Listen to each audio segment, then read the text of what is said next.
Assalamualaikum warahmatullahi wabarakatuh. Salam guru penggerak. Perkenalkan, nama saya Nairise Diwulandari dari SD Negeri Sitakaton 1. Saya guru penggerak angkatan 11. Hari ini saya akan menunjukkan video aksi nyata saya dalam memberikan diseminasi tentang budaya positif di SD Negeri Sitakaton 1. Selamat menyaksikan.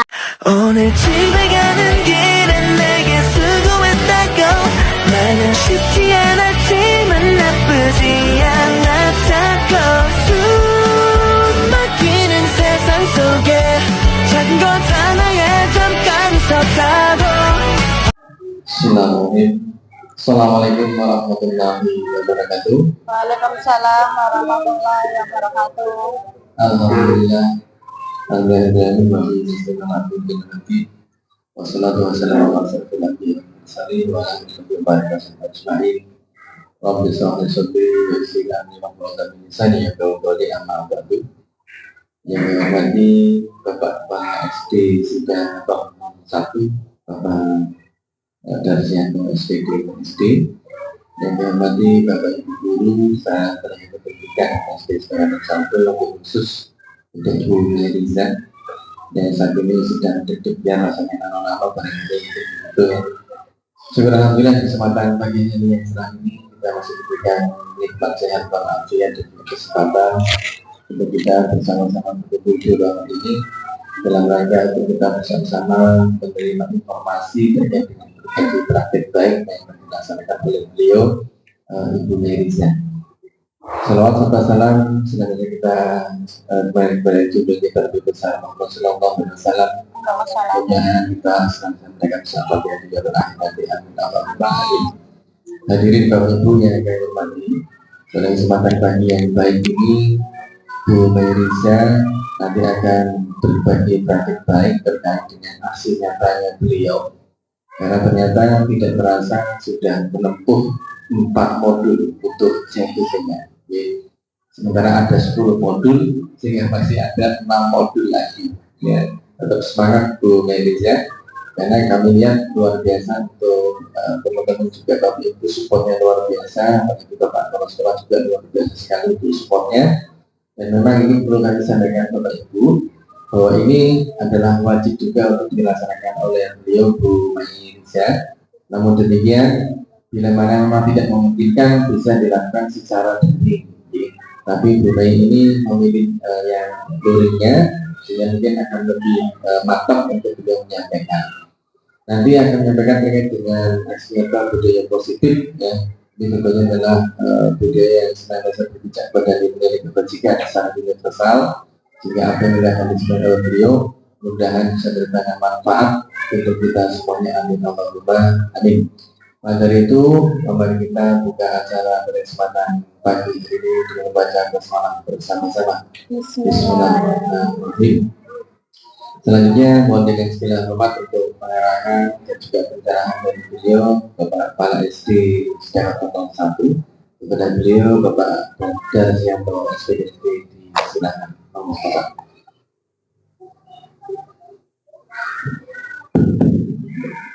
Assalamualaikum warahmatullahi wabarakatuh. Waalaikumsalam warahmatullahi wabarakatuh. Alhamdulillah, alhamdulillah,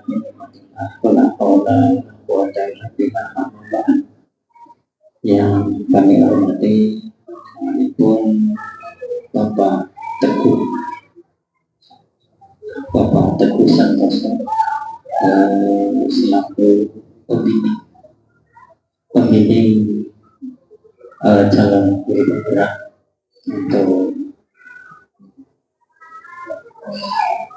untuk angkatan 11 yang kami hormati, panjenengan semua dari Bapak Ibu Guru serta tenaga kependidikan SD Sitakaton 1 serta teman-teman yang lainnya yang tidak mengurangi rasa hormat saya kepada panjenengan semua.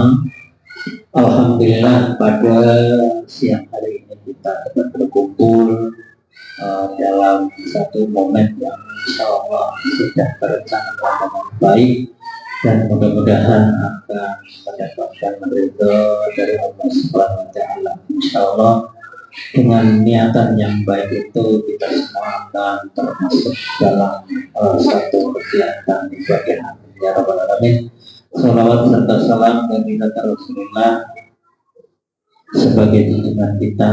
Mudah-mudahan kita akan masuk ke golongannya. Lebih lanjut, terima kasih kepada Bu Melisya yang telah aktif dalam kegiatan CPP. Mudah-mudahan niat panjenengan serta usaha yang panjenengan semua itu akan dihargai oleh Allah Subhanahu wa taala dengan hasil sesuai dengan tujuan panjenengan. Amin ya rabbal alamin. Dan insya Allah dengan segala upaya yang dilakukan oleh Bu Melisya itu kemudian pada akhirnya akan berdampak positif pada kita semua, terutama kepada SD dan atau 01. Amin ya rabbal alamin. Terkait dengan itu kami dari teman-teman tetap mendukung partai dan segala hal yang panjenengan itu lagi insya Allah kalau memang dengan tujuan mulia insya Allah akan mendapatkan ridho. Kemudian terkait dengan acara ini itu penyampaian untuk berbagi praktek baik. Tentunya Mbak Mei melalui CKP telah melakukan kegiatan praktek baik terkait dengan program CKP dan hari ini akan ditularkan pada panjenengan semua. Berarti belum lulus saja sudah punya pengaruh positif. Mudah-mudahan setelah lulus nanti akan lebih berpositif lagi. Itu saja dari saya, menyambut baik atas program ini dan monggo kepada Bu Mei untuk melanjutkan aktivitasnya. Kami dukung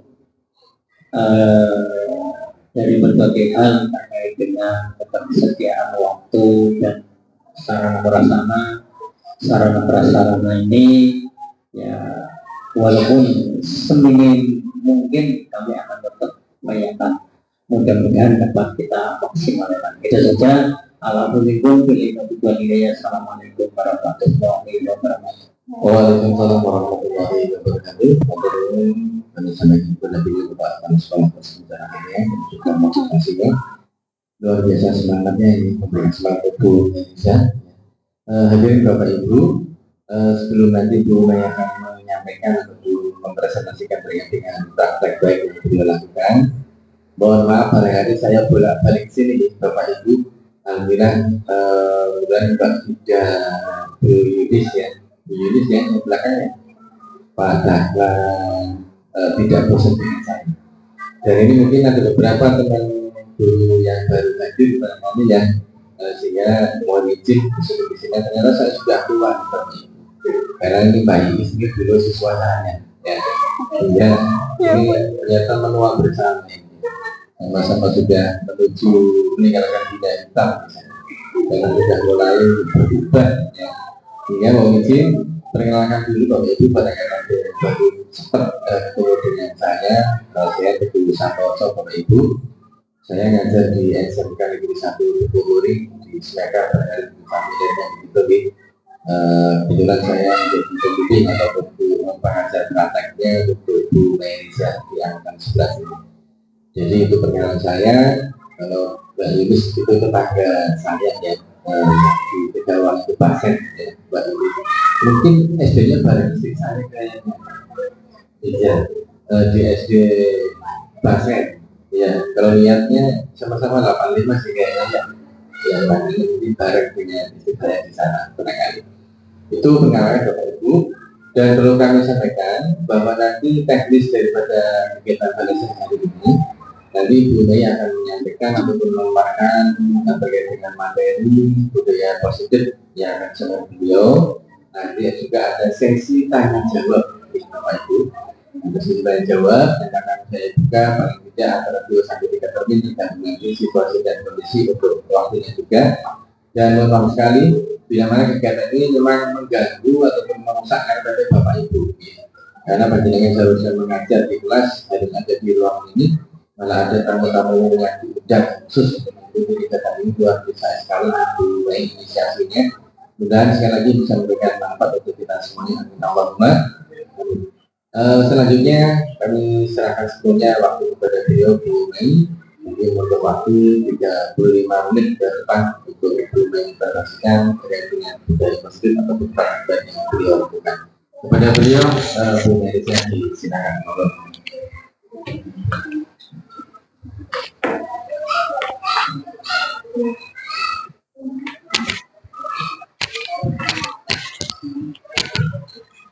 Assalamualaikum warahmatullahi wabarakatuh. Yang saya hormati Bapak Darsianto, SPDSD, selaku Kepala Sekolah SD Negeri Sitakaton 1. Yang saya hormati Bapak Teguh Santoso, SPD MPD, selaku pengajar praktek dari Semiakar. Dan yang saya hormati rekan sejawat dari SD Negeri Sitakaton 1, SD Negeri Sitakaton 5, dan SD Negeri 01 Buku. Alhamdulillah hari ini kita dapat berkolaborasi antar sekolah. Nah, Bapak Ibu, sebelumnya saya mengucapkan terima kasih banyak atas kehadiran Bapak Ibu di forum diseminasi ini. Dan saya mengucapkan terima kasih atas dukungan dan dorongan Bapak Ibu kepada saya untuk mengikuti program guru penggerak. Dan saya juga mohon maaf ya Bapak Ibu, saya berdiri di sini bukan berarti saya hebat, bukan berarti saya ingin menggurui Bapak Ibu. Namun di sini saya hanya melengkapi tugas-tugas saya, yaitu untuk melakukan diseminasi atau memberikan penyebaran kepada Bapak dan Ibu gitu. Nah, langsung saja Bu Bida. Baik, sebelum saya melaksanakan, saya akan membacakan kesepakatan forum diseminasi. Yang pertama, menghargai siapapun. Yang kedua, menjadi pendengar yang baik. Dan yang ketiga adalah aktif. Yang 4 dan 5, barangkali Bapak dan Ibu mau menambahkan atau sudah cukup Bapak Ibu? Ya, cukup ya. Nah, Bapak Ibu, terkait dengan tema kita yaitu budaya positif. Mungkin sudah tidak asing lagi kosakata budaya positif. Nah, menurut Bapak Ibu, budaya positif itu apa ya? Monggo Bu Vera barangkali mau berpendapat. Ucapkan nama, dari mana, kemudian menurut pendapat Bu Vera. Monggo, Ibu maju Bu. Ya Bu, perkenalan Bu. Assalamualaikum warahmatullahi wabarakatuh. Waalaikumsalam warahmatullahi wabarakatuh. Perkenalkan, nama saya Fira Fiandiani dari SD Negeri Buku 2. Terkait dengan budaya positif, menurut saya itu merupakan kebiasaan-kebiasaan yang positif yang bisa dilakukan di sekolah atau di mana saja, itu yang bisa berimbas ke perilaku positif sehingga menciptakan lingkungan yang positif juga. Ya, tepuk tangan buat Bu Vera. Ya, terima kasih atas partisipasinya Bu. Nah, untuk menciptakan budaya positif, kira-kira kita membutuhkan lingkungannya bagaimana Bapak Ibu? Monggo Bu lihat. Untuk membutuhkan lingkungan yang berbudaya positif, kita membutuhkan lingkungannya bagaimana menurut Ibu lihat dari SD Negeri Sitakaton 5. Monggo. Ya, terima kasih atas kesempatannya. Untuk menciptakan budaya positif itu, menurut saya lingkungannya itu yang pertama harus nyaman ya, ya. Dimana kalau nyaman itu berarti siswa itu bisa beradaptasi dengan baik, kemudian bisa membawa dengan rekan yang sejauh dengan baik. Ya, terima kasih. Tepuk tangan buat Ibu Liha semuanya. Baik, bahwa untuk menciptakan sebuah lingkungan berbudaya positif, kita butuh lingkungan yang nyaman, lingkungan yang penuh kerjasama, ya seperti kayak ini kolaborasi. Kemudian sehingga siswa dapat berpikir secara positif. Next, Mbak. Nah, sebagai guru yang baik dan bijak, pasti mampu mewujudkan budaya positif. Namun di sini ada beberapa konsep untuk menerapkan budaya positif, yaitu yang pertama ada disiplin positif, yang kedua motivasi perilaku sekolah, yang ketiga keyakinan sekolah atau kelas, yang keempat kebutuhan dasar manusia, 5 posisi kontrol restitusi, dan yang terakhir adalah segitiga restitusi. Nah, nanti dari ke-6 poin ini nanti akan kita telaah satu persatu. Next, yang pertama ada disiplin positif. Nah, disiplin positif itu sering terjadi kita dengar ya Bapak Ibu kata kalimat disiplin positif. Monggo Ibu Yulis. Hanya Bu Yulis jadi lagi ngomong sembut-sembut bae. Monggo disiplin positif Ibu Yulis menurut Bu Yulis. Ibu maju tadi masih ngomong itu. Nah, Terima kasih. Assalamualaikum warahmatullahi wabarakatuh. Waalaikumsalam warahmatullahi wabarakatuh. Tentang disiplin positif, di sini ada kata disiplin berdasarkan dengan keseharian kami selaku guru. Disiplin adalah kegiatan atau perilaku sehari-hari siswa yang diterapkan secara terus-menerus dan kontinu. Positif adalah sesuatu yang baik. Jadi disiplin positif adalah perilaku atau kegiatan kontinu sehari-hari yang dilakukan untuk menunjukkan ke arah positif dan baik. Terima kasih. Terima kasih, tepuk tangan buat Ibu Yuli semuanya. Nah, lanjut Bu. Bahwa disiplin positif yaitu betul sekali Bapak Ibu suatu cara penerapan disiplin yang mengajarkan anak bertanggung jawab dan menumbuhkan kesadaran diri berdasarkan nilai-nilai kebajikan. Tentu saja di sini nilai-nilai kebajikan banyak sekali ya. Nah, apa saja nilai kebajikan yang Bapak Ibu ketahui? Monggo dari Bapak Dahlan. Nilai kebajikan apa Pak yang Bapak ketahui? Monggo. Nilai kebajikan dalam bertutur kata itu bisa dalam ketepatan untuk masuk sekolah. Nilai kebaikan dalam disiplin positif adalah mengerjakan tugas dengan baik dan tepat waktu.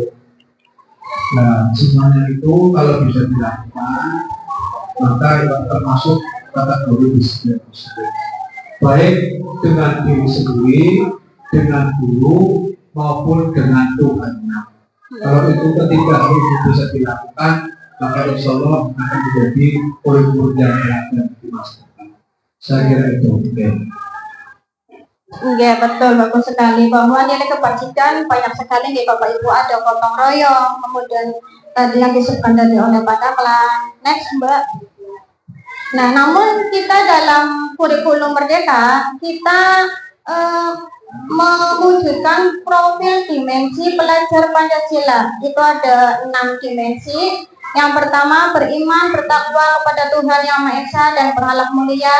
Yang kedua berkebinekaan global, 3 gotong royong, mandiri, kreatif, dan bernalar kritis. Contoh tadi yang Bapak Dahlan sebutkan, mengerjakan tugas dengan mandiri, kita bisa masuk ke mandiri. Kemudian tolong menolong, kita bisa masuk ke gotong royong, karena kita yang dimunculkan adalah sesuai dengan profil pelajar Pancasila. Next Mbak.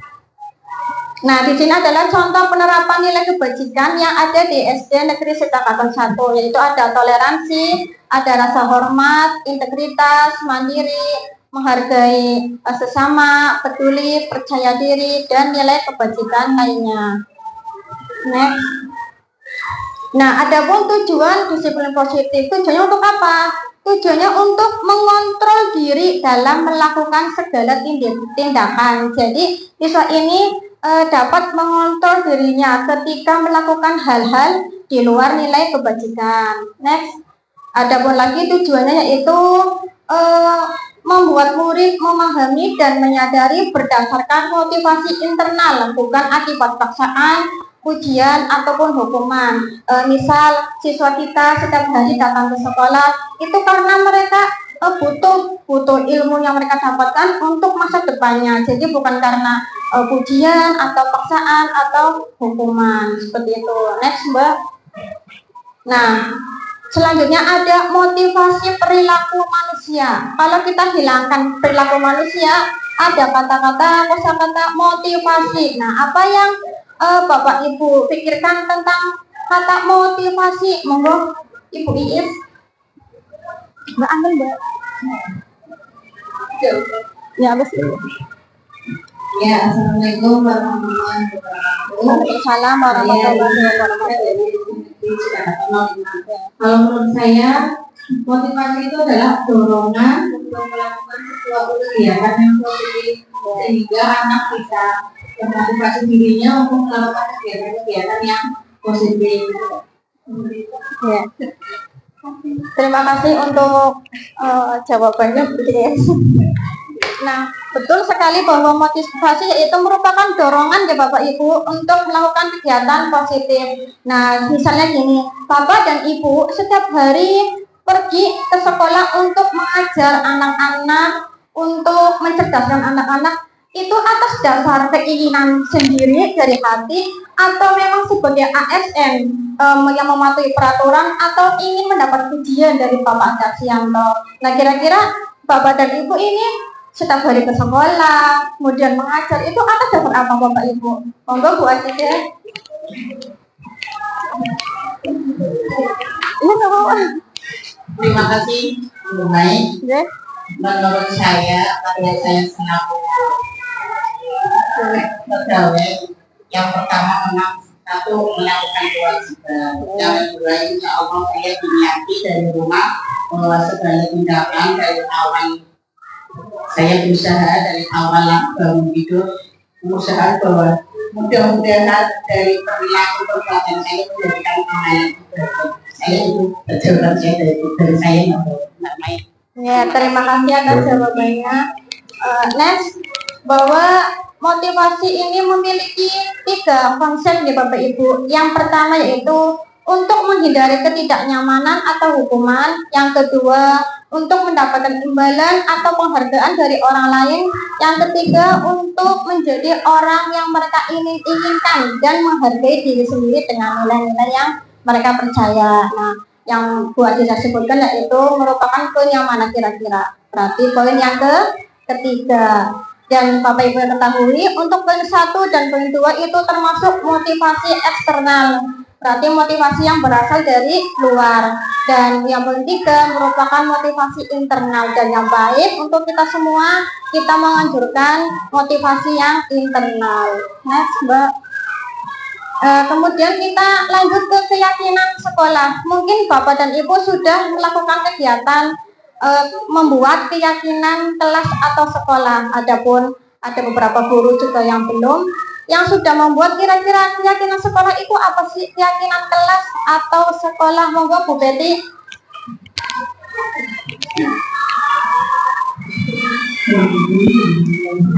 Waalaikumsalam warahmatullahi wabarakatuh. Untuk keyakinan kelas yaitu memberikan keyakinan kepada siswa ataupun peserta jawab untuk menjadi keyakinan yang lebih baik, lebih positif, kemudian yang lebih baik dalam perkataan maupun perbuatan seperti itu biasanya. Ya, terima kasih buat Bu Betty. Betul sekali bahwa keyakinan kelas yaitu di mana kita membuat keyakinan bersama siswa atau rekan sejawat untuk disepakati secara bersama. Next, Mbak. Keyakinan sendiri yaitu nilai-nilai kebajikan universal yang disepakati secara tersirat, lepas dari latar belakang dari suku, ras, bahasa maupun agama.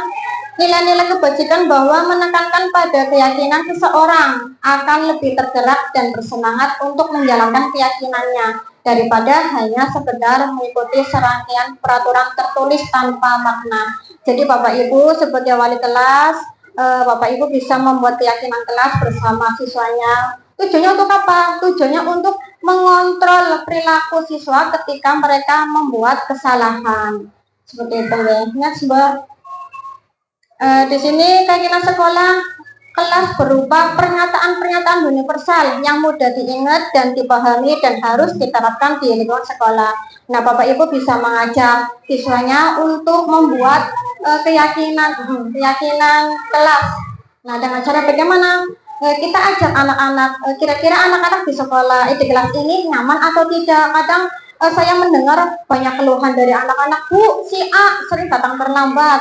Bu si B kalau makan jajannya sampahnya ditaruh di kelas. Nah, mari kita buat kesepakatan agar menciptakan kelas yang nyaman. Nanti anak-anak itu menulis sebuah peraturan yang mereka inginkan, bukan saya sendiri tapi dari siswa sendiri. Nanti dari tulisan siswa nanti kita tempel di papan tulis. Untuk apa tujuannya? Nanti kita telaah mana-mana kalimat-kalimat mana yang apabila ada kalimat negatif kita ubah menjadi kalimat positif. Misal kemarin ada siswa yang menulis tidak boleh terlambat. Nah, kita ubah menjadi kalimat positif menjadi datang tepat waktu. Nah, kenapa Bu? Kenapa kok kita nggak pakai kalimat negatif? Cuma tidak boleh terlambat. Nah, saya kira kalau anak dikasih nilai negatif dan kata-kata tidak, mereka akan menjadi penasaran dan melakukan hal-hal di luar nilai kebajikan. Misal, jangan menonton video ini. Mereka malah penasaran dan akhirnya mereka membuka video tersebut karena rasa keingintahuan mereka. Next, Mbak. Nah, kemudian di sini guru berperan dalam mewujudkan terbentuknya keyakinan sekolah atau kelas dengan adanya kesepakatan antara guru dan murid. Setelah tadi ditempel-tempel, kemudian kita ubah menjadi kalimat positif, kita lemparkan ke anak-anak. Gimana anak-anak ini sepakat atau tidak dengan kesepakatan kita? Dan nanti anak-anak dia pun sepakat seperti itu. Jadi ketika anak nanti melakukan hal-hal di luar nilai kebajikan, nanti mereka akan malu sendiri Bapak Ibu karena mereka yang merasa yang menulis peraturan itu sendiri. Next. Nah, di sini itu ada contoh saya sedang membuat keyakinan kelas bersama siswa kelas 4. Sudah ada suaranya Bu tidak? Ya. Nah, anak-anak di sini menulis yang mereka inginkan. Kemudian saya tempel-tempel di depan agar semua melibatkan siswa. Kemudian saya ubah menjadi yang kalimat negatif, saya ubah menjadi kalimat positif. Kalau sudah semua, kita tulis nilai-nilai kebajikan apa yang ada di dalam keyakinan tersebut dan kita tempel di suatu dinding yang mudah terjangkau oleh anak. Next, Mbak. Nah, untuk sesuai dengan tema kita ya, budaya positif, saya akan mengajak Bapak dan Ibu, ayo senyum selama 30 detik. Nah, bagaimana caranya?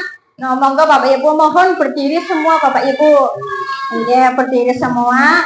Nah, Bapak Ibu saling berhadapan dengan rekan sejawat. Nggak apa-apa. Ya, belum dimulai sudah ketawa ya. Nah, apa ini kegiatannya? Nah, coba saling berhadapan, kemudian senyum sampai kelihatan giginya. Enggak ya. Nah, inilah yang kita harapkan dari anak-anak agar tercipta semuanya senang semua. Sudah, Ibu, kok nggak ketawa Pak?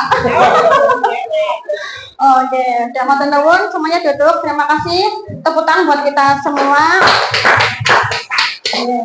Next.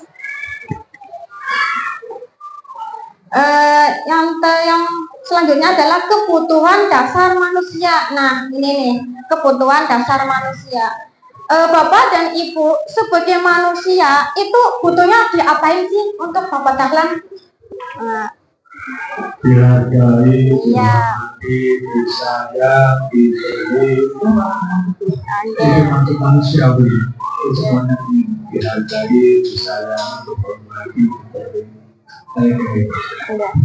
Ya, sama seperti saya ya Bapak Ibu, saya sebagai manusia juga perlu disayang, perlu dihargai, ya.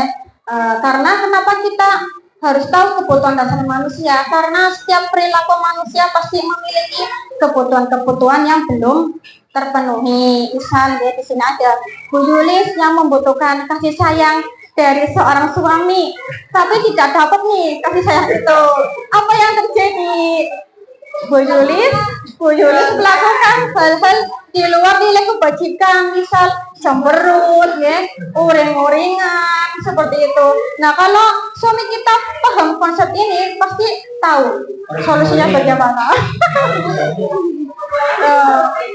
Iya, sebaliknya kalau konsep mengetahui ini pasti tahu solusinya apa. Nah, sama seperti halnya ketika Mbak, ketika siswa melakukan perbuatan-perbuatan di luar nilai kebajikan, tanda kutip kenakalan, sebenarnya itu mereka memiliki dasar alasan kenapa mereka seperti itu.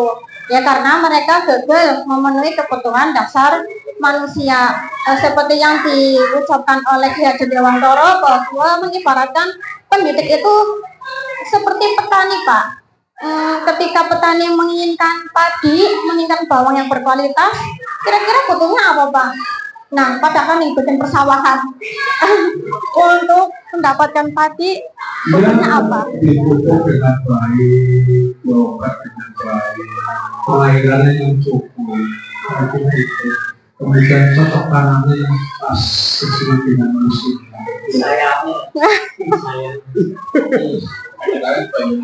Oh,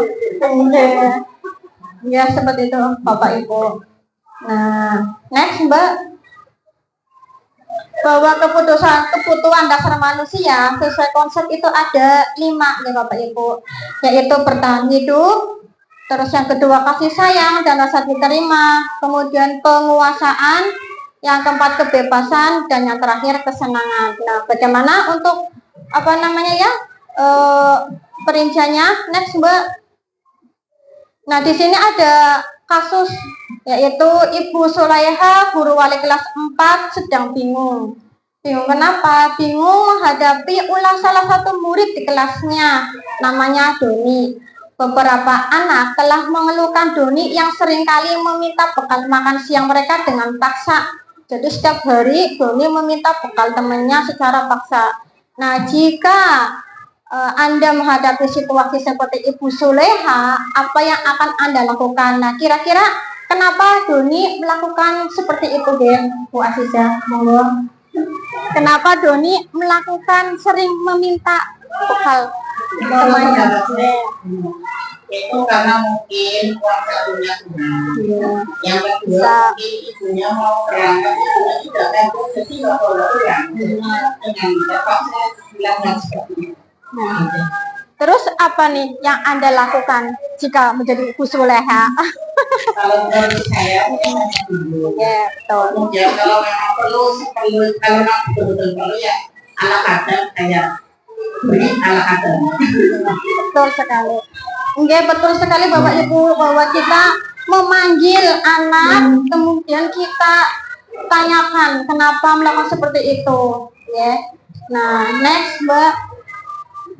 Nah, di sini ada beberapa alasan Doni. Yang pertama yaitu karena ia lapar dan orang tuanya tidak membawakannya bekal makan siang.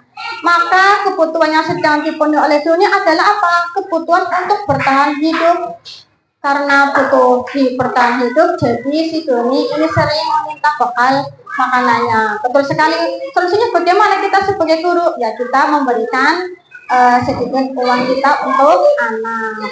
Yang kedua, next Mbak, ada pun alasan lagi yang kedua itu karena dia merasa senang temannya, jadi memperhatikan dia. Ketika temannya melaporkan tindakannya itu pada gurunya dan gurunya memberitahu orang tuanya, sehingga orang tuanya dapat memperhatikan dia. Jadi di rumah dia tuh tidak ada yang memperhatikan. Jadi kebutuhan apa yang sedang dipenuhi Doni, yaitu kasih sayang dan rasa diterima. Seperti halnya ketika Bapak Ibu di kelas menemukan siswa yang ketika dikasih pembelajaran mereka sibuk sendiri, tapi siswa tersebut butuh perhatian dari kita.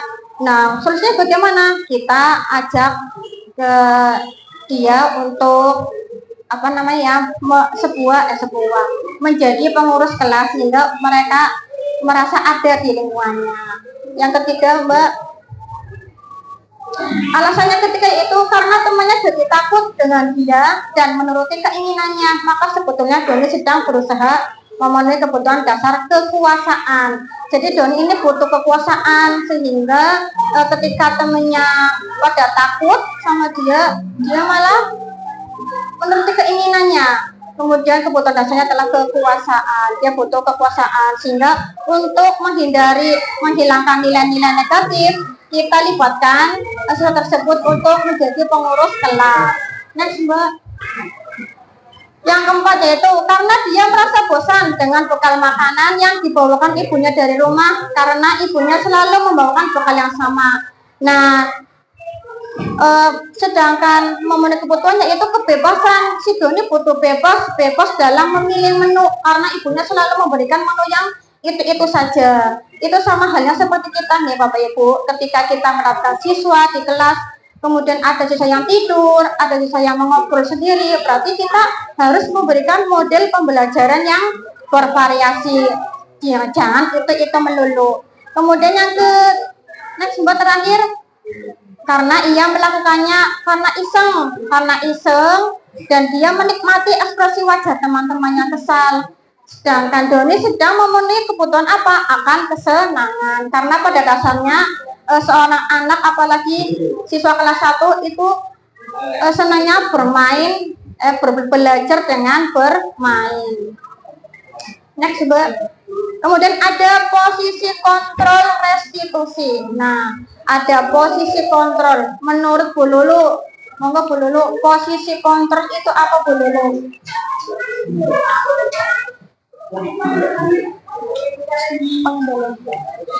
Pengendalian diri.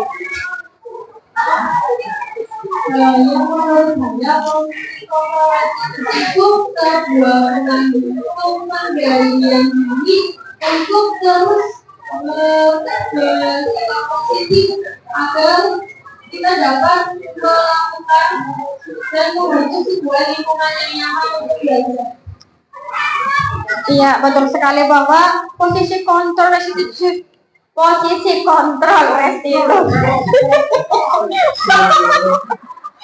Posisi kontrol restitusi.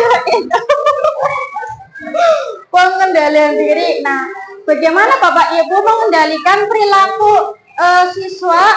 Nah, kita memposisikan posisi yang bagaimana? Tentunya kita butuh butuh posisi yang tepat nih Bapak Ibu. Next, Mbak. Nah, di sini ada 5 posisi kontrol restitusi. Yang pertama, guru sebagai penghukum. Jadi ketika tadi ada si Doni seperti itu, kita langsung aja hukum Doni tanpa mengajak dialog atau berkomunikasi. Itu guru sebagai penghukum. Nah, ada lagi guru sebagai pembuat merasa bersalah. Jadi kita sebagai guru tutori si Doni, diceramai si Doni sampai si Doni ini merasa benar-benar bersalah. Dan yang ketiga, guru sebagai teman. Ketika tadi kasusnya Doni, kita sebagai teman bisa menggunakan kalimat, ayolah Don, kenapa sih kamu meminta temennya, kenapa nggak sama Bu Guru saja? Kemudian guru sebagai pemantau. Ini guru lebih memberikan pertanyaan-pertanyaan kepada siswa sehingga siswa nanti yang menjawab dan yang akan menemui solusinya sendiri. Kemudian yang terakhir yaitu guru sebagai manajer. Ini hampir sama dengan pemantau, namun bahasanya itu lebih halus. Next, Mbak. Di sini ada kasus murid terlambat. Nah, kalau kita sebagai penghukum, kita kalimatnya terlambat lagi, selalu datang terlambat. Kapan dia datang tepat waktu? Seperti itu Bapak Ibu. Ini adalah contoh kalimatnya. Dan guru sebagai pembuat salah biasanya kalimatnya, adik, kamu ini bagaimana ya? Kamu sudah berjanji dengan ibu tidak akan terlambat lagi. Kamu kenapa ya? Senang sekali mengecewakan ibu. Ibu benar-benar kecewa sekali sama kamu. Itu pembuat salah. Next, Mbak. Kemudian apa ini? Iya, sebagai teman. Contoh kalimatnya bagaimana? Kamu ini bagaimana ya? Sudah berjanji dengan ibu. Ayolah, bagaimana sih kamu? Kemarin kamu sudah berjanji ke ibu. Kenapa terlambat lagi? Ya sudah, tidak apa-apa. Dulu sana. Nanti ibu guru bantu. Ini adalah contoh kalimat sebagai teman. Nah, untuk sebagai pemantau, kamu sudah melanggar peraturan sekolah, kamu tahu konsekuensinya, kamu ibu guru dulu. Nanti setelah itu kamu boleh mengikuti pelajaran. Itu sebagai pemantau. Next, Mbak. Yang terakhir yaitu sebagai manajer. Biasanya menggunakan kalimat, apakah kamu tahu kesalahanmu? Kira-kira bagaimana cara kamu memperbaiki kesalahanmu? Jadi si anak ini menemukan solusinya sendiri tanpa kita menghukum, tanpa kita mengekang, ya, tanpa kita menghargai anak, sehingga ini anak mampu menyelesaikan masalahnya sendiri. Next, Mbak. Nah, menurut Bapak Ibu, dari kelima posisi tadi ada sebagai teman, manajer, pemantau.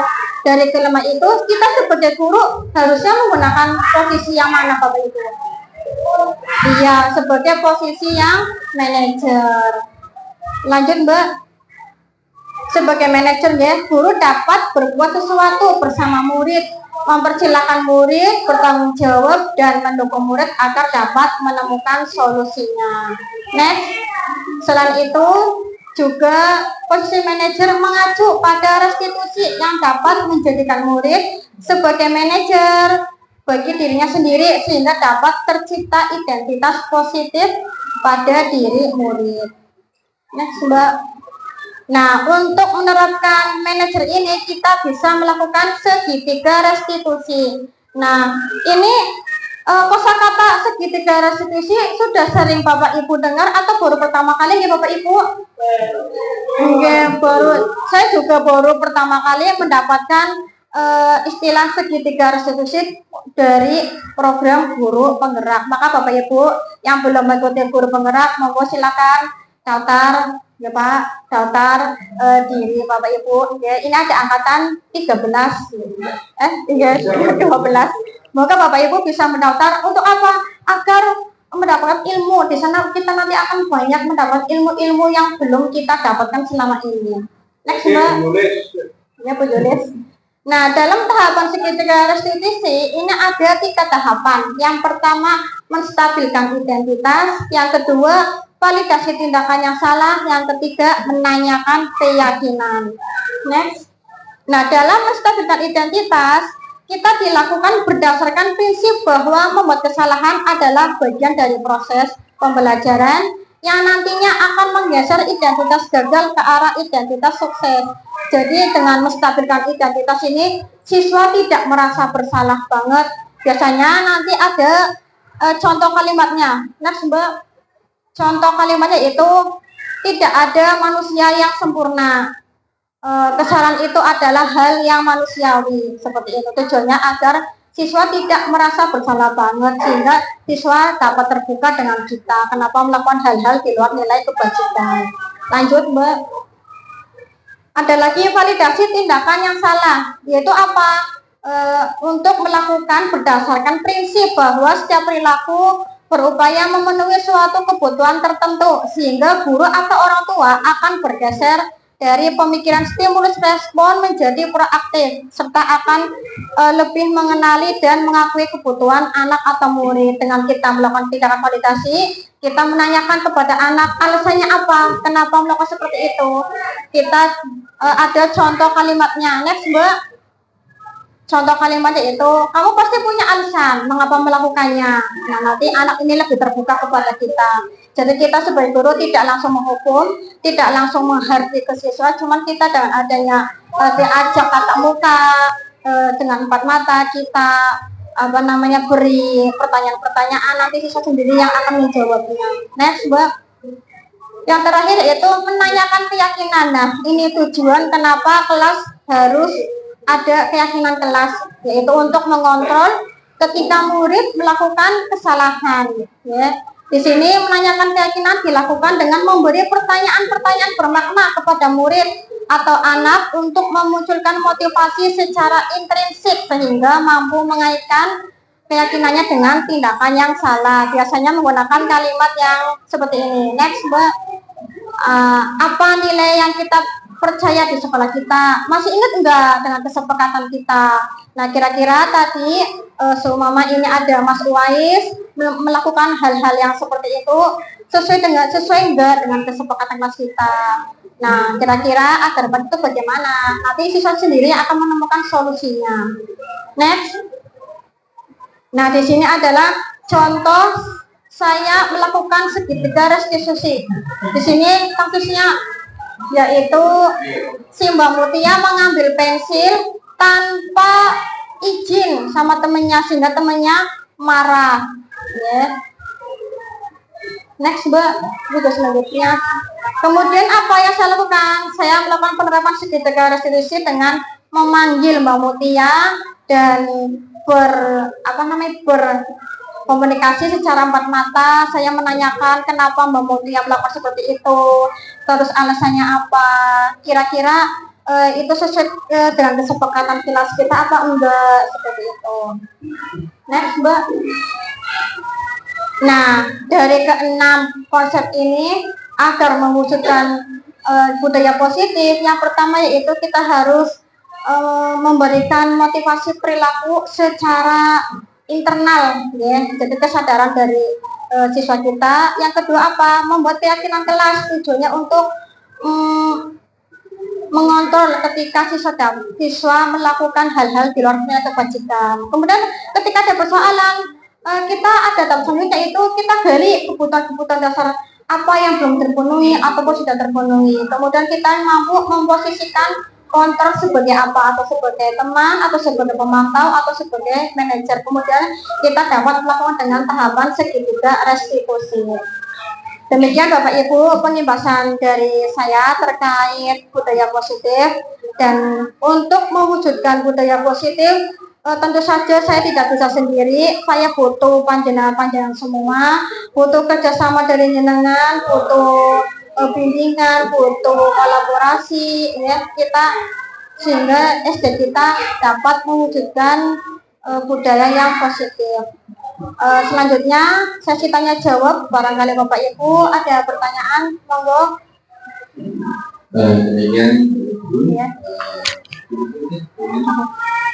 diseminasi atau implementasi dari budaya bermain dengan budaya positif atau budaya positif yang ada di SD sejak tahun 1, mulai dari materi disiplin positif, motivasi perilaku manusia dan juga yang kelas, kemudian kebutuhan dasar manusia, kemudian dengan lingkungan, dan posisi kontrol juga ada lingkungan dan juga segitiga restitusi. Saya kira tadi Bapak Ibu juga sudah cukup responsif ya, terutama Datuan bisa masih responsif banget untuk menjawab semua pertanyaan dari Mbak Bu Naisa. Maka dari itu untuk lebih melengkapi kita juga pada kesempatan yang juga jelas dan dalam materi yang akan disampaikan oleh beliau ini, saya persilakan dia bertanya untuk pembicara bersama. Oh, yang mau bermain waktu Naisa. Oh.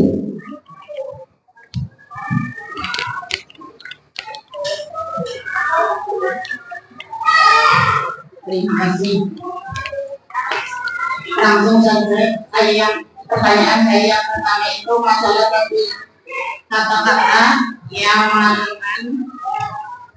mengganti kata-kata ya Pak, yang istilahnya jangan menonton video itu yang baru nanti bagaimana. Itu satu. Yang kedua itu dalam apa ya, kontrol sebagai guru itu ada 5 poin kayak ini Pak. Di antaranya menurut tadi keterangan juga itu manajerial yang paling bagus. Saya juga mengalami bahwa itu termasuk bagus. Tapi bukan menurut saya, pendapat dari Bunga itu kalau kita sebagai guru memang ada anak, memang dia di luar batas, apa kita boleh membunuh atau bagaimana? Mohon penjelasan. Motor atas pertanyaan luar biasa. Tepuk tangan dulu Bapak Ibu. Kemudian pertanyaan kedua kami beri kesempatan, silakan saya bertanya. Ada Bu Vera, ada Bu Peti, Bu Liha. Ya, Bu Liha. Oh, ya, mau bertanya, silakan. Bu Vera.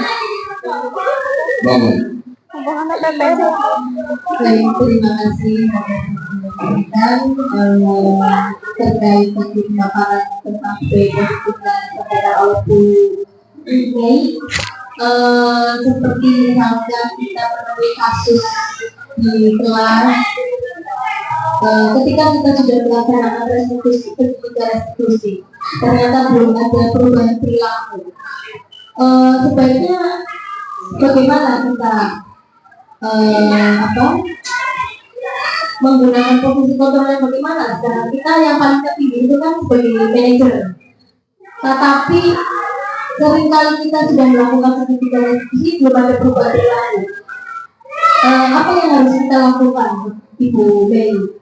Solusinya bagaimana? Menurut Bu Ika, ini bertanya akan berbobot semuanya. Soalnya bertanya juga berbobot juga ya. Karena calon CGP Pak. Calon CGP. Iya, CGP angkatan 11. Angkatan 11. Iya, sama. Bareng. Iya. Tapi ini sama Bu Ika. Bu Ika. Ika Indah Sari. Wah, iya. Oke, belum pernah ketemu sih ya di sana ya, belum pernah ketemu ya. Pas di lokal belum pernah ketemu ya. Misalnya kita mau budaya. Ya. Oke. Terima kasih budaya pertanyaan kegiatan dan juga Bu Anissa. Kira-kira nanti Bu Mei silahkan untuk bisa memberikan jawabannya. Terkait dengan pertanyaan dari Bu Anissa. Tadi jangan nonton video, itu kan kalimat negatifnya, kalimat positifnya itu bagaimana itu. Mei. Kemudian dari 5 posisi kontrol dulu, tadi mulai dari teman, pemantau, manajer dan seterusnya. Yang paling baik itu kan manajer. Nah, boleh nggak nih di dalam ini kita menghukum siswa itu ya bisa ya.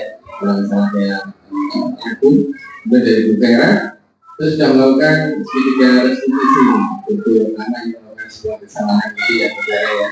Namun demikian kalau tidak ada perubahan yang positif, anak masih terjun, masih batal gitu ya. Ini apa yang harus kita lakukan? Ini tentunya apa yang perlu untuk diberikan. Ya, saya akan mencoba menjawab pertanyaan dari Ibu Aziza. Nanti terkait betul atau salah nanti Bapak Teguh yang akan memberikan penguatan, gitu ya Pak. Nah, di sini tadi Bu Aziza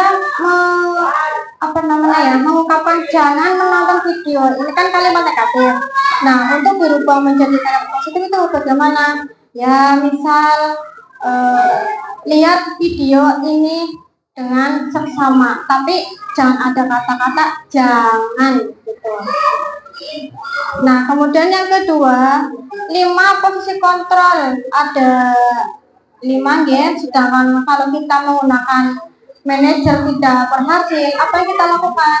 Ya kita terus bimbing siswa kita terus memberikan pendekatan personal, kemudian kita ajak mereka akan lebih terbuka dengan kita, sehingga dengan demikian siswa akan menemukan solusi permasalahannya bersama-sama seperti itu.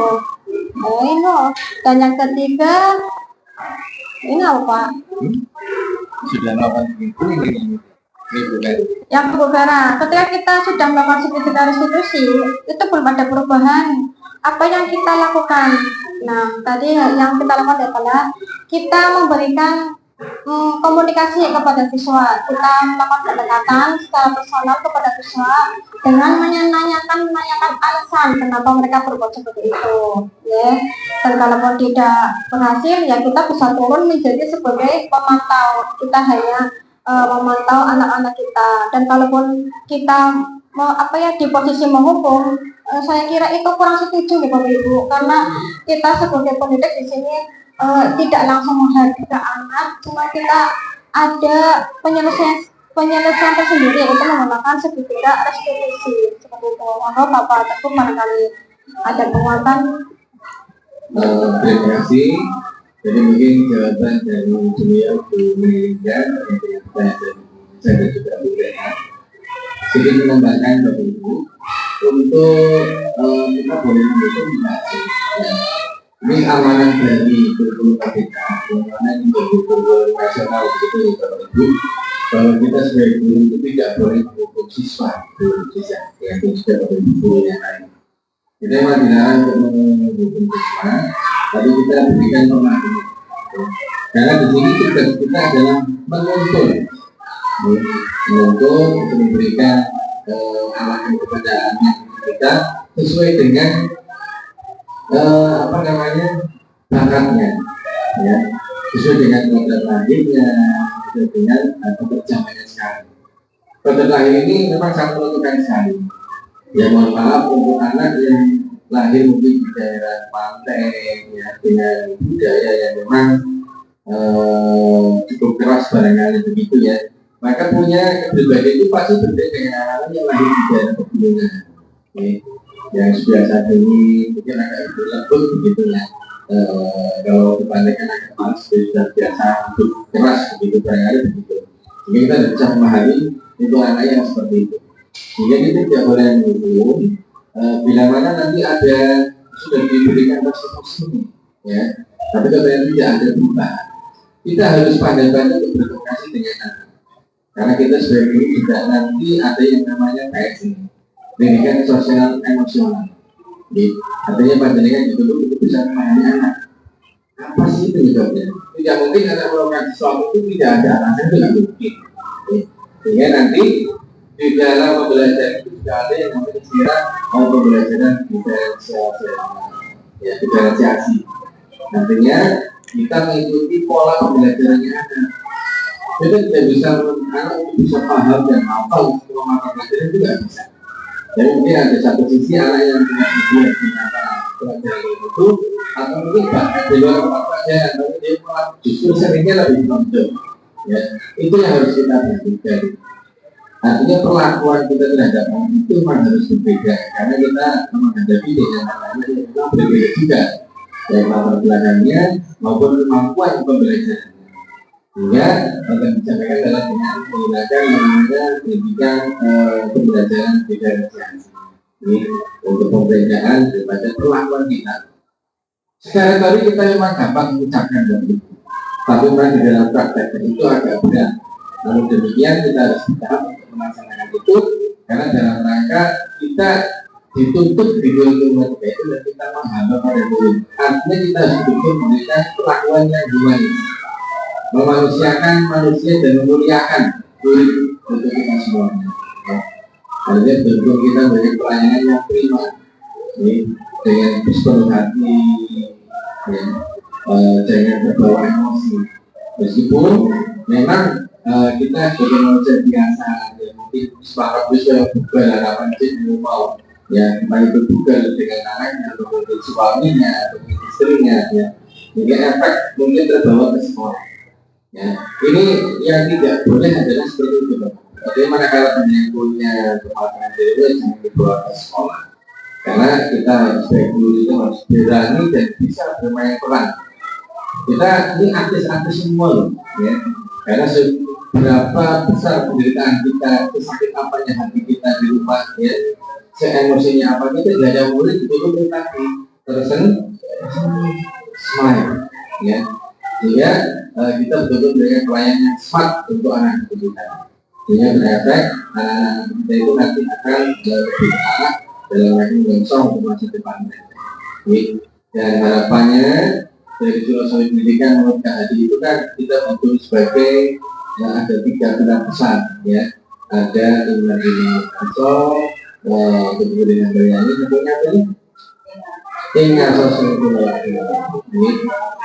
ini ada asal kemudian ada. Nah, dulu saya masih ingin berkata, dan dulu saya nggak belum begitu, tapi sekarang begitu, sekarang kita sekarang, ya.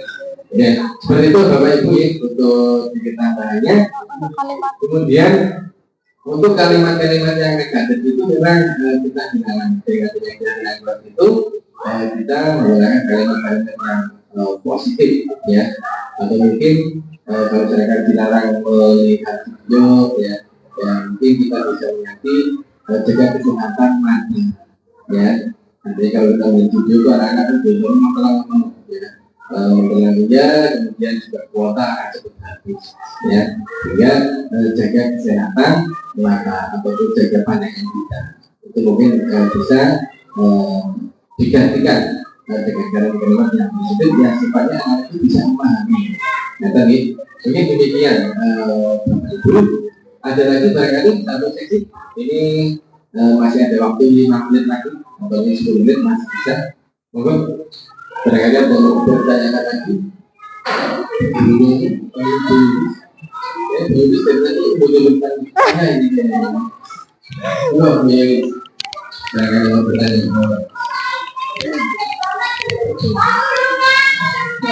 Terima kasih. Tentang hubungan konsekuensi sama eksekusi. Kalau kita lihat di daerah ini Pak, kalau di sana tuh banyak hukuman. Ini tuh orangnya itu disiplin juga. Kalau di sekolah, kalau misalnya tidak ada hukuman, PR tidak mengerjakan PR, apakah boleh misalnya mengerjakan PR-nya dikerjakan ulang lagi di sekolahan, misalnya seperti itu, boleh atau tidak? Terima kasih. Karena PR itu kan penting untuk biasanya di kelas 1 juga ada. Sehingga terima kasih untuk pertanyaannya Bu Yulis. Mungkin satu lagi kalau Ibu ngomong, silakan. Oh Bu Betty dari tadi belum Ya, mengatakan Bu apa-apa Betty. Bu. Pertanyaan dari saya, bagaimana caranya biar tidak menghukum dari kesalahan-kesalahan anak itu? Bagaimana? Ya, terima kasih atas pertanyaannya Bu Betty. Oke, Mbak Tulu, ini tanya juga bagus sekali dari Bu Yudis terkait dengan tindakan disiplin ya. Tidak ada kan disiplin banyak ya, tidak itu mungkin tidak perlu disiplin sehingga yang tidak mengerjakan PR dibiarkan saja ya. Boleh nggak nih hukum mungkin dengan ulang begitu. Kemudian dari Bu Betty cara untuk tidak menghukum itu ya Bu Betty ya. Monggo Bu Mei itu saya diberikan tanggapan terkait dengan dua pertanyaan tadi. Monggo Bu Mei. Jawab Pak. Boleh tapi Bu Yulis. Kalau TNI disiplin, kalau di sekolah ini kalau di TNI disiplin boleh atau tidak seperti itu Bu? ya yang wacana PR tidak wacana PR. Anak tidak mengerjakan PR kemudian setelah itu dikerjakan di sekolah lagi. Nah, seperti apa dulu hukumannya Bu? Apakah disuruh menulis ataukah mengulang? Biasanya kan ada nih seorang guru yang menghukum siswa ketika melakukan tidak kebajikan, ketika mereka terlambat, guru menghukum saya tidak akan terlambat lagi. Contohnya 100 kali kan ada nggak Bapak Ibu? Nah itu tergantung Ibu Yulis yang melakukannya itu hukumnya seperti apa? Apakah hanya tulisan atau menambahkan soal-soal untuk PR-nya atau bagaimana Bu? Mengerjakan ulang. Kalau mengerjakan ulang, menurut saya ya boleh saja. Cuman jangan terlalu banyak ya Bapak Ibu, karena ini kan siswa kita kan di sini membutuhkan kenyamanan untuk lingkungan yang berbudaya positif seperti itu. Dan yang kedua, Bu Betty bertanya cara untuk tidak menghukum. Untuk tidak menghukum kan kita sebagai pendidik tidak boleh menghukum. Nah, caranya bagaimana untuk tidak menghukum? Ya, ketika anak melakukan kesalahan, kita memberikan pendekatan personal kepada siswa, menanyakan alasannya kenapa, sehingga anak ini lebih terbuka kepada kita. Jadi tanpa kita menghukum, tanpa kita menghardik, ini nanti kalau anak sudah terbuka dengan kita, nanti si anak ini lebih enak ngomong sama kita, sehingga nanti kita bersama anak menemukan solusi secara bersama-sama sesuai dengan tahapan segitiga restitusi seperti itu. Monggo Bapak Ibu. Terima kasih Bu Mei, sebagian jawab dari Bu Mei ya, dan sedikit menambahkan untuk Bu Yudis. Kalau tidak itu memang kan yang di depan itu kan kedisiplinan ya, mulai luar biasa. Suaranya juga memakik kalau persiapan, apalagi semuanya di timer ya, semuanya ada waktu. Makan juga di waktu, mungkin pakai bergoda sampai di waktu kan begitu ya, kalau kita ini luar biasa. Lebih tinggi nilai disiplin. Nah, untuk di sekolah, di pendidikan, disiplin itu juga memang harus diterapkan. Ini demikian. Namun demikian bagi anak yang memang tidak mengerjakan PR itu kan sebuah sebuah kesalahan dari anak. Jadi bisa mengalami ada yang namanya segitiga restitusi. Ya, kita mungkin bisa melakukan pendekatan secara personal dan juga sudah diterangkan oleh Bu Mei itu dengan cara segitiga restitusi. Ada 3 tahapan. Ya. tadi ada untuk identitasnya, kemudian kita kalau saya ngobrol dengan kemudian kita sentuh hatinya, ya, sentuh hatinya kenapa sikap jangan tunjukkan wajah itu wajah yang marah gitu ya, tapi ya kita ekspresikan wajah itu wajah yang bersahabat. Jadi kan di situ juga ada posisi kontrolnya, ada sebagai teman. Kalau kita sudah dianggap teman sama siswa, insya Allah akan lebih bersahabat. Karena itu akan lebih percaya mau buka masalahnya. Ya, jadi kalau anak itu sudah merasakan kuliah tidak terus melihat barongsai misalnya, ya, maka anak akan lebih tertutup. Jadi kalau kita bisa lebih sangat cukup hatinya, anak-anak, insya Allah akan lebih terbuka. Ya. Dan jangan berikan hukuman kalau tadi mungkin akan lebih ditambahkan soal-soalnya, itu jangan. Karena dengan porsi yang sebetulnya tidak dikerjakan, tapi dari dulu apa sih penyebabnya? Dari insya Allah nanti akan berubah. Dan ciptakan suasana itu biar anak itu merasa bersalah dengan sendirinya. Jangan kita salahkan, tapi bagaimana menunjukkan biar anak itu merasa bersalah dengan sendirinya. Itu akan lebih melekat kepada anak Bapak Ibu. Dan insya Allah motivasi anak lebih mengerjakan, lebih disebutkan lebih meningkat. Jangan sampai kita menciptakan bahwa anak itu menjadi antipati terhadap kita. Ya, ada loh Bapak Ibu. Dan mungkin kita terkesan mungkin agak apa ya, namanya apa ya, gila gitu ya, mungkin gila barangkali. Itu anak itu akan antipati. Saat itu dia akan menuruti perintah padunya. Tapi memori anak itu akan selalu ingat dengan perlakuan padunya Bapak. Saya yakin sekali bahwa ibu masih ingat dengan pelapor guru-guru kita jam dulu kita sekolah. Ya, itu pasti. Wah, guru ini seperti ngomong ya, jadi apa siang apa misalnya. Ya, tapi guru kita ini begitu lembut, begitu baik hatinya, begitu keren, ya sama anak-anak. Itu kita akan punya penilaian tersendiri, Pak. Ya, sehingga kalau misalnya kita kemudian memberikan sanksi yang tegas kepada anak-anak dan menimbulkan sifat ataupun rasa antipati kepada anak, itu yang berdampak tidak baik. Karena amanah dari kurikulum TK ini adalah bagaimana menciptakan suasana pembelajaran yang well-being. Well-being artinya adalah aman, nyaman, dan juga bahagia untuk semuanya. Tidak hanya bahagia untuk muridnya, tapi bahagia juga untuk gurunya. Walaupun boleh katanya rada mendapat larang ya. Tapi itulah kita memang hidup seperti itu. Ya, itu diboleh-boleh memakai. Sehingga kita memang harus jangan bosan-bosan kalau pagi hari itu harus selalu pakai tersomping. Biar di hadapan anak-anak itu kita selalu tersenyum Bapak Ibu. Ya. Jadi kalau kita tidak pakai somping pas tersenyum bosan banget, bagaimana anak bisa merespon positif terhadap kita. Dan ciptakan suasana bagaimana itu bisa menyatu dengan kita, karena itu merasa tidak ada pembatas atau tidak takut, ya, biar itu merasa nyaman. Kalau anak nyaman, ya, insya Allah di bawah belajar apa itu dia mau dengan sendirinya. Begitu juga dengan panjenengan, manakala nyaman dengan seseorang dan guru masih muda, jangan pacaran, ya kan?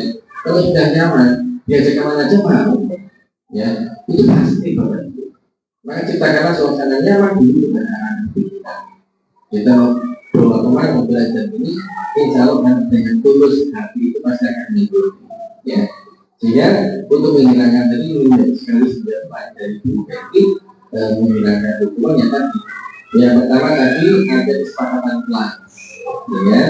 Jadi kita ingatkan lagi apa nih kesepakatan kelas kita dalam melakukan kesalahan apa konsekuensinya kan begitu. Ya, itu makanya untuk keyakinan kelas itu saya kira juga sangat baik sekali. Memang jujur saya katakan bahwa untuk keyakinan kelas, untuk pola pemberian rasa nyaman kepada anak itu untuk level TK, SD, SMP itu masih relevan banget. Tetapi kalau mohon maaf, kalau saya di SMK itu memang sudah nggak begitu relevan. Ini saya sampaikan aja. Karena kita menghadapi anak SMK yang siap untuk kerja. Yang namanya kerja itu tidak ada toleransi. apalagi kan jadi perusahaan Bapak. Yang namanya terlambat ya tetap terlambat apapun alasannya tidak terlambat. Karena sudah orientasinya beda. Berarti. Perusahaan itu kan profit oriented, artinya berfokus pada keuntungan. Kalau kita dunia pendidikan kan service oriented, kita pelayanan Bapak. Ya, sehingga memang berbeda. Ya mohon maaf, memang kalau di SMK itu yang saya pelajari, kalau kita terlalu lembut dengan anak, hasilnya itu kurang maksimal di dunia kerja nanti. Mentalnya kurang terbentuk, ya, karena terlalu memanjakan biasa familinya begitu. Tapi kalau di anak SD, SMP itu masih familiar. Tapi bagi saya tetap untuk saya terapkan dan kita juga berupaya untuk selalu dekat dengan anak. Jangan munculkan kesan bahwa kita itu adalah sebagai guru yang tidak dalam, ya, karena itu akan menguntungkan diri, ya, mungkin dengan diri ya, jangan sampai itu menjadi label untuk kita semua. Ini sebuah atau bunuh diri, itu jangan sampai. Kita kan bagaimana bisa memberikan suasana yang nyaman dan aman untuk anak kita, itu adalah fokus kita dari pernikahan yang sekarang. Dan insya Allah Bapak Ibu Guru ini adalah orang yang sangat luar biasa. Bapak Ibu Guru di sini kan itu dari kelas 1 ya. Ini kelas 1 itu kan butuh perhatian khusus ya. Sabar ya. Karena Pak Dadal itu yang menilai Bapak Ibu di situ orangnya sabar ya. Orangnya sabar. Dilakukan anak-anak ya. Jadi kita harus bisa menjadi seorang yang dirindukan anak-anak. Jangan sampai kalau pas pembelajaran kamu malah anak-anak bersurat-surat ya, dia menurut asyik ya, berarti tidak masuk kelas sama dulu ya, ya kan?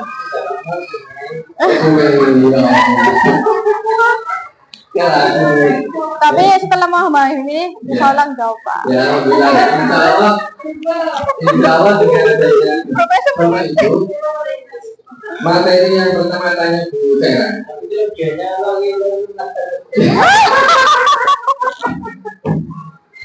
Alhamdulillah, Pak. Ya, ya memang kita sebagai manusia tidak ada yang sempurna, kita tidak ada kurang, tidak lebihnya kan begitu. Kalau Bapak Ibu mau belajar teratur seperti pendidikan Bapak Ibu yang diajarkan oleh Bapak Presiden kita yaitu Bapak, itu sangat menyentuh sekali Bapak. Betul. Saya itu sampai merinding. Bahkan kalau saya sampaikan itu saya menegaskan air mata. Itu air yang lain tidak ikut mereka ya. Jadi itu memang luar biasa sekali. Luar biasa sekali. Kita membuka mindset itu sebagai pengajar betul-betul Bapak. Apa sih yang selama ini kita lakukan kepada anak kita? Sudah sesuai dengan ya. Nanti kita akan berkata, maka insya Allah budaya akan berubah Pak. Insya Allah berubah Pak. Ini nggak galak lagi budaya. Insya Allah sudah berubah. Karena itu membuka mindset kita, membuka mata hati kita, bagaimana sih menjadi sosok guru yang baik, sosok guru yang tidak yang kita nanti. Jadi mungkin begitu. Termasuk akhirnya bisa tanya dulu ini saya kan jadi sebagai tangan gitu ya. Mungkin mau nggak juga. Kalah nggak Pak? Kalau saya begitu banyak siswa itu ribuan, tapi kalau saya mengajar, insya Allah saya kenal dulu. Karena itu adalah kunci utama saya. Saya tuh bisa dekat dengan siswa saya kenal dulu. Ya, bagaimana kenal kalau lebih dari itu ya. Mereka alhamdulillah di sini itu kenal semua ini, ya, baru sebentar dan memang saya bawanya seperti itu. Jadi anak juga kalau saya panggil nama itu kan sudah satu, sehingga kan lebih mudah kita mengendalikan. Ini kita berbagi aja sih, tidak semuanya baik, tapi itu memang penting kita harus kenal dulu, ya, dengan anak kita. Dan sampai kita mengajar itu anaknya. Kadang-kadang ada dulu yang kenalnya sama hanya bagus saja, ya gampang saja, gitu saja, ya semuanya sama dan punya macam. Kita kenali semua, kita dengar semua. Ya. Jadi biar kita beruntung jadi salah satu yang memang bisa dibutuhkan oleh kehadiran oleh mungkin makanya nih Bapak Ibu Jadi kita sampai pada itu tidak akan selesai dengan kurikulum merdeka dan penerapannya. Bagaimana sih kurang lebihnya kurikulum merdeka? Mungkin nanti tugas berikutnya ya budaya yang membahas ya budaya yang nanti kapan destinasinya? Masih nggak? Oh sudah kemarin luar biasa ya. Mungkin demikian Bapak Ibu. Mungkin sebenarnya sudah sama ya. Ini juga boleh disiap dari SD lain dengan kegiatan lain dan biar tidak terganggu dengan jadi pasti tadi yang terkait gitu ya. Mungkin demikian Bapak Ibu yang mohon dan kita akhiri kita pada kesempatan saya hari ini mudah-mudahan memberikan manfaat bagi kita semuanya dan juga dan kita bertolong kita satunya mengucapkan alhamdulillah amin. Demikian dari kami, Assalamualaikum warahmatullahi wabarakatuh. Tepuk tangan untuk semuanya.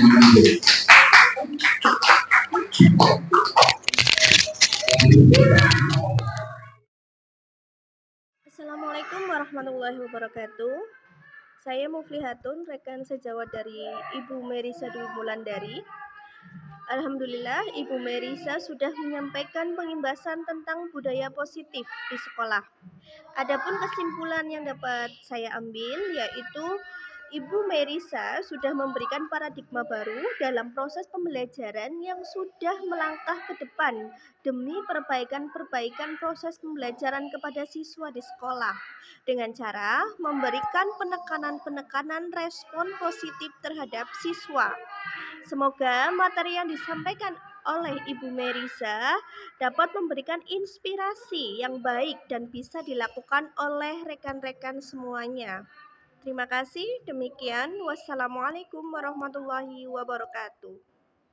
Assalamualaikum warahmatullahi wabarakatuh. Saya Yulis Nurlaili, rekan guru dari Ibu Merisa Dwi Wulandari, CGP Angkatan 11 di SD Negeri Sidakatan 1, Kecamatan Dukuturi, Kabupaten Tegal.